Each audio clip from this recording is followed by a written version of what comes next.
Mr. Tim Bradley is the Minister and Counsellor with 2 L's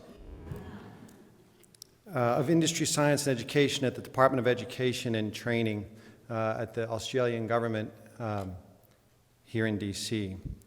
And my recollection of the Australian embassy here in DC is a room like this. It's this big, like just the hallway, the entranceway. It's like this big.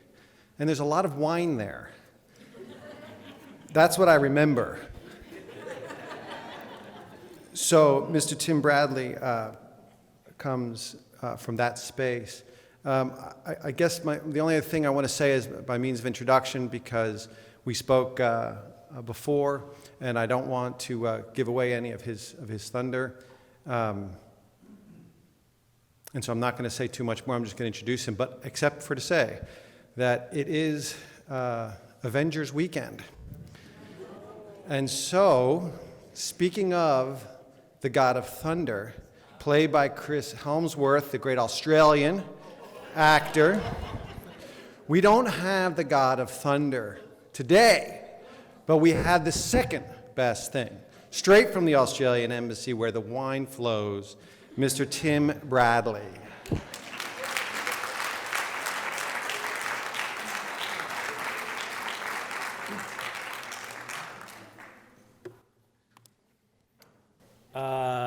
Thank you, Brian, very much. Yes, Counsellor does have 2 L's in it. Colour has a U. The rest of the world is using the metric system. The ironies of a global competency forum. Brian actually said to me he's been to the Australian embassy. He's like, yeah, big glass building with an atrium. I'm like, no, it's... If anyone's seen it on Massachusetts, it's covered in scaffolding at the moment. We're about to knock it down. There's no glass. It's 50 years old. Anyway, but I said to him, but there was a lot of wine. He goes, yes. You know. Thank you for having me here today. This is wonderful, and a big congrats to all the organisers of the mini conference. The program is fantastic, and I've learned a lot just from being in the room. I've been asked to give an Australian perspective on the role that international education plays in fortifying an economy and its workforce. I don't have a PowerPoint, hey. But I do have 15 pages, boo. But the font is large, so back on track. Okay, so I'll give this kind of Australian perspective on the role, our story about international education. Before I begin, I just want to flag some semi-unfortunate timing. The Australian Public Service, of which I'm part of, is currently in what's called caretaker mode. About 2 weeks ago, our Prime Minister dissolved the government and called an election. So we're about 2 weeks in what's going to be a very lengthy 5-week election campaign. That's just me bragging about a 5-week campaign. So I need to play a very straight bat, stick to the facts and figures. I think if I zoom out enough, I'll certainly keep out of trouble and still provide some insight for today's purposes. With that said, so my role is Minister Counsellor for Industry, Science and Education at the Embassy, and I cover a really, really broad range of topics. I think the underlying thread of everything that I cover, though, is the future of work. Report after report has warned about the potential impacts that new technologies will have on the workforce. So things like machine learning, artificial intelligence, big data analytics, augmented reality, additive manufacturing, quantum, 5G, 6G, the Internet of Things, the list goes on. The world is about to change, and with it, so too will the workforce. Add to this globalization, the world continues to get smaller, maybe, and markets continue to integrate. Add to this the fact that we continue to get richer, older, smarter, closer. Combined, this all has a cumulative effect on what we produce, how we produce, and where we produce it. These are issues that the Australian economy as a whole had to grapple with, and of course the US has too. It's a complex issue that I think will ultimately require a holistic response from industry, from government, from other players. And I'm convinced that sitting at the centre of this response will be education. Let me start with a little bit of context on Australia, perhaps. We're 10,000 miles that direction. I had Google Maps out before, make sure that was right. We're a country about the size of the US in terms of space, but the population of Texas. Economically, we're doing pretty well. Last year, we secured our 28th year of consecutive economic growth. I have to say that. And last time we had a recession was 1991. Much of why that's the case has been due to our mining sector. Not all, but some, but much. Australia is rich with natural resources that we export all over the world, and sitting next to China, while they've experienced perhaps the greatest, most rapid period of economic development the world has ever seen, has been a huge advantage. Our third largest export, however, is not a commodity, but it's a service. It's international education. Education earns Australia more in export revenues than gold, copper, alumina combined, at about $32 billion a year, Australian, so it's about $1.50. Never mind. About $32 billion Australian a year. We earn more from education exports than we do from our agricultural commodities in total. Population tick over 25 million. We're home to 650,000 international students, which is a population about the size of Baltimore. More foreign students come to Australia than any other country in the world except for the US, which has a population 10 times plus that of Australia's. I thought for this purposes, so the state of Victoria, which is where Melbourne is, Victoria is home to about 177,000 international students, earns about $10 billion in exports. As I've prepared this talk, I've loved going through old speeches like this and old addresses like this, and it's been amazing how fast they've become dated. 2 years ago, we were the third most attractive destination for foreign students. 10 years ago, we were the fifth. 20 years ago, we barely registered. There's good reason for all this growth. Australia offers high-quality tertiary education. Only the US and UK have more universities ranked in the top 100 than we do, with excellence across a broad range of fields. We're English-speaking. Study offers pathways to citizenship. And for decades now, we've been actively promoting Australia as a destination for education in key markets across the globe. I look after the education portfolio in the US and Canada, but there are several versions of me in South America. I think there's about 7 of us, let alone China, India, South Asia, etc. Whereas Australia's mineral wealth, I'm going to grossly oversimplify this, Australia's mineral wealth is the result of geological happenstance. International education has been an active pursuit, recognised both for its economic potential, but also as an investment in skills and preparedness of the workforce. I'm going to jump back a bit and tell the story of how we came to be and the lessons learned along the way. Up until around the mid-1980s, international education in Australia was by and large part of our foreign aid program. The Colombo Plan, for example, launched in 1950, permitted thousands of Indo-Pacific students to study in Australia on full or part scholarships. By providing training and education, the intent was to promote regional economic development abroad, not necessarily in Australia. In 1984, a committee was established to review Australia's foreign aid program. The committee recommended that international education be explicitly pursued as an export industry in which institutions were encouraged to compete for students and funds. This led to a huge change in the way in government policy, and by the end of the decade, institutions were permitted and required to charge international students full tuition fees for the first time, and they responded. In 1988, we housed about 18,000 students. Within 10 years, we were up to 72,000, and by 2008, we're at 300,000 students, and today, 2018-19, the number of international students studying in Australia has passed 430,000. That's in our universities, with an additional 200,000 in what we call our vocational sector, so CTE. So going from, in 30 years, 18,000 students to 650. They came from China, the subcontinent, Brazil, Malaysia, Korea, Vietnam, countless other countries. As you might expect, it's had a dramatic impact on individual institutions. 30 years ago, just 4% of enrolments were international. Today, that sits at around 30%. The reforms that opened doors to international students, of course, came at a time when university funding models were changing as well. As their numbers grew, international students have become an important revenue source for university revenues, In the last 2 decades, revenues generated by international students have increased at a rate of 11.5% per year. At the macro level, the significance of education as an export grew year on year as well. I mentioned it's our 3rd largest export. What I think is most amazing is that education's significance grew at a time that we were experiencing a once-in-a-100-year mining boom. Beginning in the mid-2000s, the Pilbara, which is in Australia's kind of northwest, is where all the iron ore comes from, the Pilbara attracted more investment in real terms than the Marshall Plan invested into Europe after the Second World War. Iron ore exports grew 700% in less than 10 years, and education was able to keep pace. This all sounds very exciting, but let me maybe throw up a warning. Rapid growth is much a blessing as it is a curse. That's true for an education system as much as it is anything else. It has to be managed.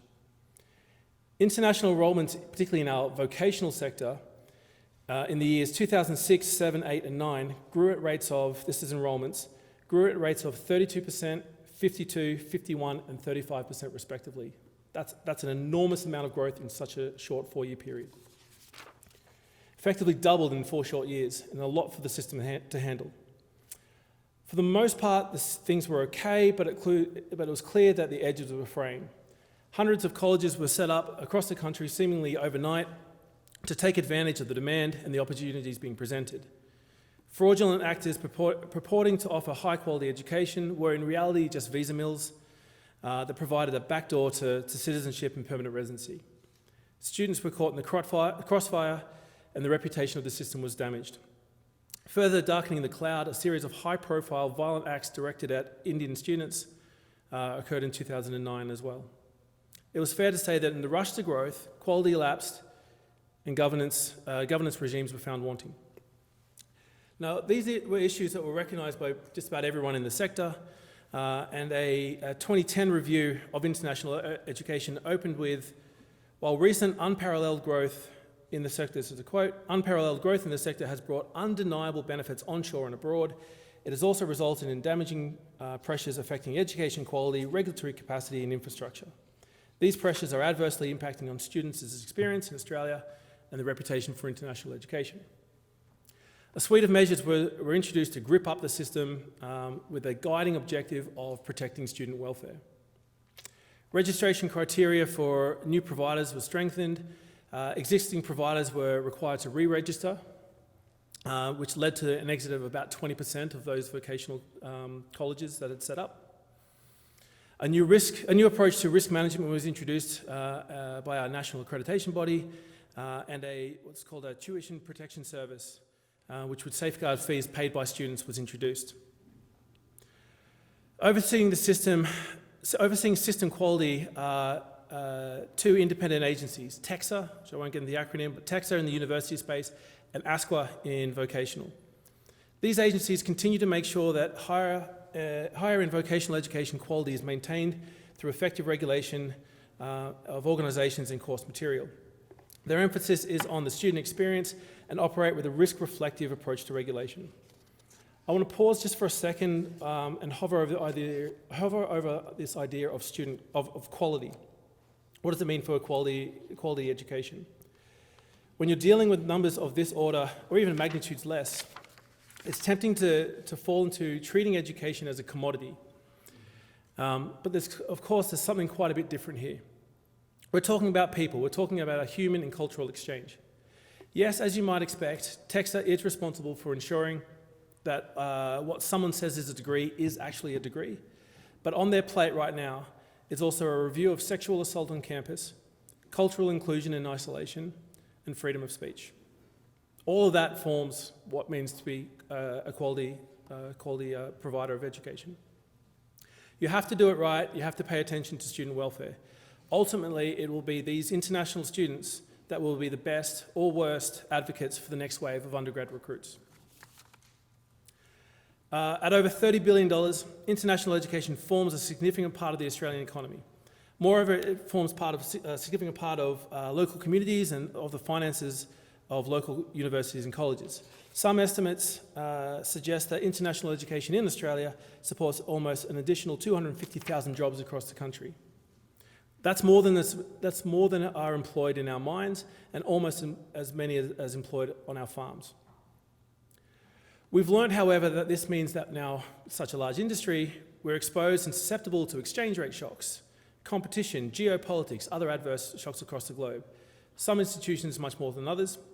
And today I wonder if there's an issue more top of mind amongst university administrators than the need to diversify where our students come from. I began this talk with a reference to the future of work. And depending on which study, I'll come back to that. So depending on which study you read, you'll see estimates of the workforce that's vulnerable to automation. You'll see estimates that can exceed 40%. It's a jobless doomsday scenario that promises to hit white-collar workers as much as it does blue-collar workers. There's a lot of hype in those studies, and to be honest, I'm not quite buying it. We've been talking about the robo-apocalypse for years now, but it hasn't quite materialised, or even been hinted at materialising. Quite the opposite, in fact. In the last 10 years, the OECD countries have created about 38 million jobs. It reminds me, this kind of automation fear, it reminds me about similar claims around teleworking and the offshoring revolution. A few years back, we did a study on how automatable the Australian workforce was and how that was changing over time. Perhaps somewhat counterintuitively, what we actually found was that the share of jobs at risk was falling over time, which in part reflects that all the new jobs being created weren't those that can be replaced by robots or an algorithm. They were being created, jobs that were being created were the ones that were embodied with creative, social, and critical thinking skills. There's a great paper by an academic at the University of Boston, James Besson. He looks at the big statistical manual that accompanied the 1950 census in the US. The big manual on occupations, and there's a big book of kind of 271 occupations and kind of what they were and what they, descriptions of them. And he asks, with all the technological change that we've experienced over that period, which is arguably more than we're either currently or about to experience, all that technological change, how many occupations have become totally obsolete because of technology? And the answer he found was just one. One out of 271, and that was elevator operator. Doesn't exist anymore. The number of occupations, however, that have changed due to technology is all the rest of them, plus all the ones that have been created since. Buried in that, and the work that we did, is a really important message about skills and the skill needs of the future. Technology, I don't think, is a substitution story, but a complementary one. I think that offers a rosier outlook for the future, but it puts an awful lot of pressure on the system, on institutions that are represented here, to adapt and position graduates ready for a workforce that will be different to the one we have now and will continue to change over the years to come. The challenge will be to prepare the workforce for a world in which, and this is from Brookings, in order to participate effectively in the increasingly complex societies and globalised economies that characterise today's world, students need to think critically, communicate effectively, collaborate with diverse peers, solve complex problems, adopt a global mindset, and engage with information communication technologies. I have to admit that this push to internationalise US colleges and universities is actually a little bit foreign to me. I've grown up in a system that I've just described, where international students and faculty have just been the norm. Being a small, young country located that way, located in Asia, Asia Pacific, but predominantly made up of Western Europeans, we always seem to be reflecting on what is our place in the world. With regards to the workforce skill needs, though, I think our system has been quite deliberate about preparing students for an increasingly global marketplace. 1 in 5 Australian students will have some kind of international experience during the degree, which I think is about double the rate of students in the US. Example, the government launched a scholarship program in 2014 called the New Colombo Plan. It was very similar to the old Colombo Plan, except its got an added emphasis on outbound students. The aim is to provide a new generation of Australians with practical experience living and studying abroad in the Indo-Pacific region. Open to all undergraduate students, New Colombo supports about 10,000 students each year to study and intern across the Pacific Islands, South Asia, Mongolia, Japan, Indonesia, Singapore, and so on. By the end of next year, close to 40,000 students will have participated in this program. Globalisation is a little bit different for this future of work that I'm describing. And I don't know if our system has been as conscious about preparing students for an increasingly digital marketplace, historically at least. Fortunately, though, I think there are a lot of complementarities between the two. The skills brought by internationalisation are synonymous with those needed to survive in this future of work. The Institute of International Education, for example, compiled a list of about 15 of the most desired competencies by 21st century employers. And in addition to the traits that I've already mentioned, they included confidence, curiosity, intercultural skills, interpersonal skills, language skills, resilience. They then surveyed nearly 5,000 student study abroad alumni and found that as a result of their global experience, their skills significantly improved in all but 4 of those competencies. Many other studies show direct impact of study abroad as well, and developing a global mindset and the skills needed for career readiness.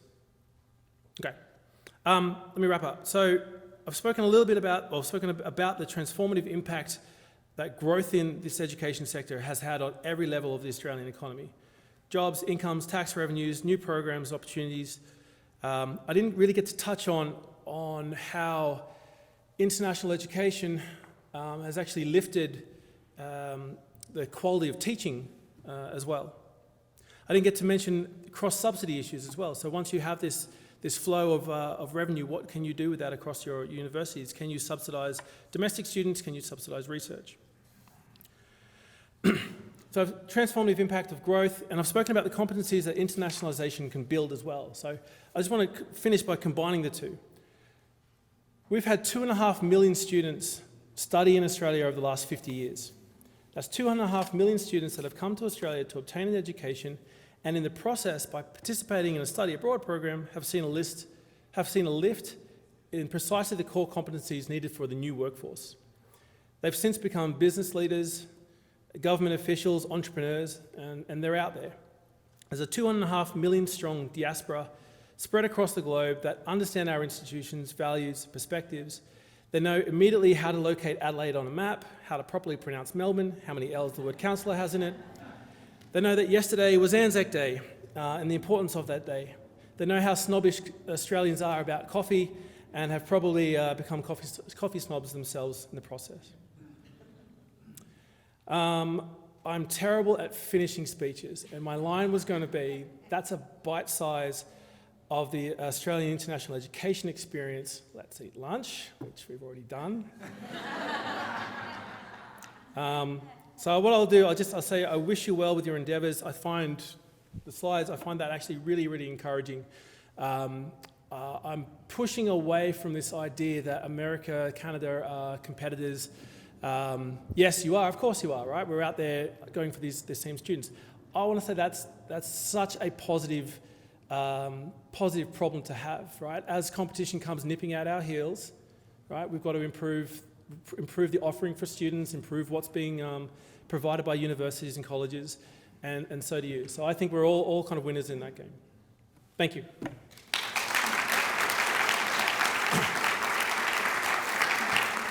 There is a study out there which talks about the number of international students in a classroom and what that does to teaching quality. I didn't have it featured in my talk because I know the study exists. I couldn't find the primary source, and I didn't want to kind of reference secondary material, but I snuck it in there because I think it's a really, really good point. My understanding is that what it shows is, from a lecturer, from a teacher point of view as well, it's you've got to be able to communicate. You've got to have those cultural skills. You've got to have language skills, and so it's a rising tide to lift quality, teaching quality in the room as well. If you need to explain to a non-native speaking language, you have to do that clearly and articulate and get points across in a different way. I did find a stat on the way in. I don't have it with me, but it's. I want to say that the Australian university sector is much smaller. There's about 42 universities spread across Australia. They're obviously much larger campuses. From those, and that's the university sector, then you have vocational colleges sitting around that, and a few providers and specialist providers. But of the 40 universities, thereabouts, I want to say there's a list of maybe I think it's about 5,500 partnerships that those universities have with universities abroad. And those partnerships are based around research, they're based around student exchange, they are, I guess, MOUs and letters of intent. And I think we have to be as well. I think being a small market, I think we can't survive unless we're well plugged into to other campuses around the globe. So beyond that, I'm going to say it's at an institutional level. So yes, there is this kind of Federal Department of Education where I come from, which is kind of guiding policy, but there is a lot of autonomy at the individual university level and kind of how those agreements are pursued. And various universities will pursue those avenues more so than others. Okay.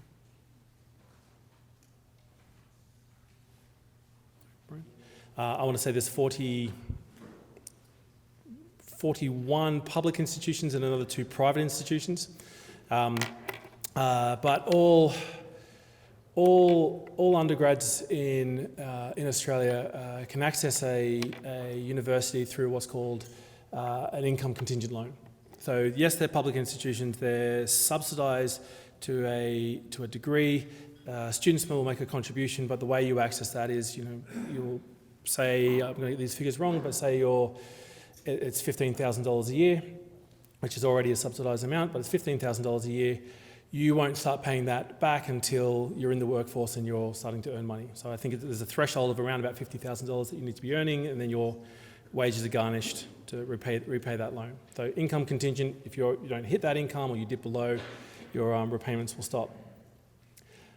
That's the first kind of building block for the way higher ed is funded. Then across the individual subject areas, if I'm doing a law degree, economics degree, I think there's a recognition that most of the returns from that degree are going to be private. So the subsidy provided by the public sector is going to be much, much smaller. It's about 10%, say, of a law degree, and then the student pays the rest.